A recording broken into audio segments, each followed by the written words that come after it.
Hey guys, Paul Harrison here.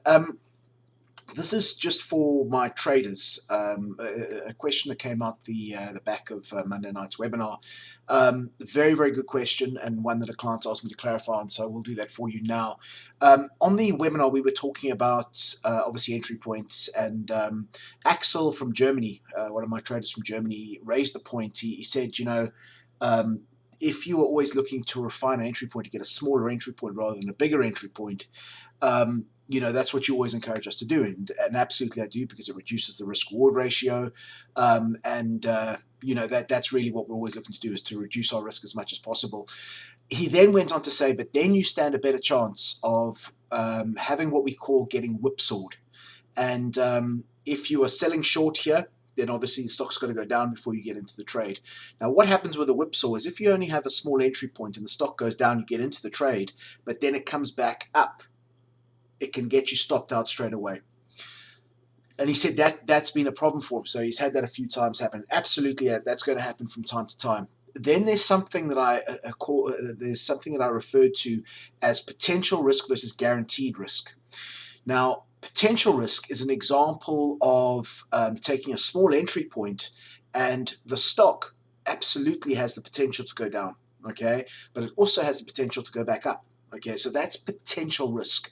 If you're taking a bigger entry point because you don't want to get whipsawed, you are assuming a bigger guaranteed risk. So the thing is, you get into that trade and automatically you're assuming a bigger amount of risk in that trade. Obviously, it's still going to be 1%, but it's going to be more difficult for you to get your risk-reward ratio right. With a smaller entry point, there is no guarantee that there's never a guarantee in the markets, but that the stock goes down and it'll get whipsawed up. If you have a look at the number of trades that you've taken, I'm willing to bet that a whipsaw, even with a small entry point, is a very small amount of the time will that happen. So my point is this: I would rather take a potential risk than a guaranteed risk. Therefore, I would take a smaller amount of risk with a smaller entry point versus a bigger potential risk or bigger guaranteed risk if I'm taking it off a longer day. Yes, you're going to have less chance of getting whipsawed out, but the thing is that the vast majority of the times, the trades you've taken, there hasn't been whipsawing because we don't trade around certain dates. We don't want to trade volatile stocks. Stocks that do that kind of thing as well, and obviously that's a benefit of using a stop order. So that's why I always talk about refining the entry point, because as soon as you're into a trade, you are assuming risk. And I would rather assume a smaller amount of risk than a big amount of risk.